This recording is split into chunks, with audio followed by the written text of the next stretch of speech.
Hello everyone, and I hope you all are doing well. So today I'm gonna do the EURUSD chart analysis for today's trade. So let's get started. First of all, we are having a high impact news into the market at 6 p.m. Indian Standard Time. So be cautious at this timing because it could be a high spread and high volatile timing. So now let's move to the charts. So it takes a little bit of time while loading. So this is the monthly chart, and okay, this is the monthly chart, and the price is sweeping the highs of the previous monthly high.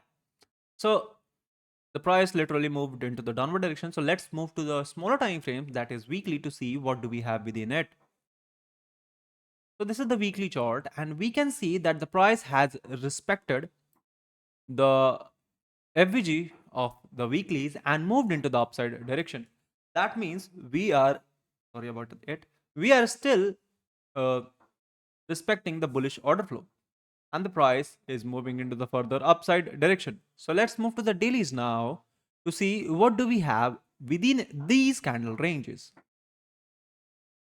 So into the daily, we can see that the price had respected the extreme FVG and the FVG which was present here and moved into the upside direction, and we are having some kind of a sideways zone within this range. So let's move to the 4 hours to see what do we have within here.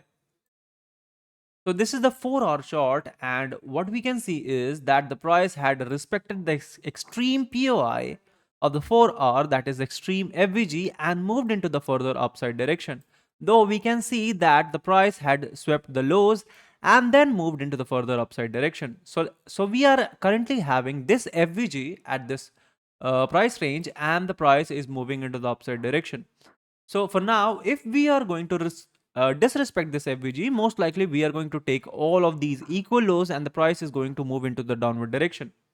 But currently, since the price is respecting it, we are into a bullish phase. So let's move to the 1 hours now. Moving into the 1 hours, we can see that there was one more FVG which is in confluence with the 4-hour FVG. So currently, if the price is going to break the Asia high with the candle close, most likely we are going to continue our journey into the upside direction. And if that doesn't happen and we are going to disrespect this low, most likely we are going to move into the downward direction towards the extreme lows I had explained just right now. So let's move to the 30 minutes and or just let's move to the 15 minutes to directly define the bias. So this is the 15-minute chart, and what I am anticipating for today's move is that if we are going to respect this FVG of the higher time frame, that is 1 hour, then most likely we are going to continue our journey into the further upside direction. And if that doesn't happen, and if we are going to fail the low, I mean this FVG, most likely we are going to go to the extreme lows. So what will be our target if we are going to move into the upside direction? So this will be the vulnerable so this will be the vulnerable high, and the price is going to take this high if we are going to respect this FVG and move into the further upside direction, and the price gives a close above the Asia session. So this is pretty much it. Thank you for watching.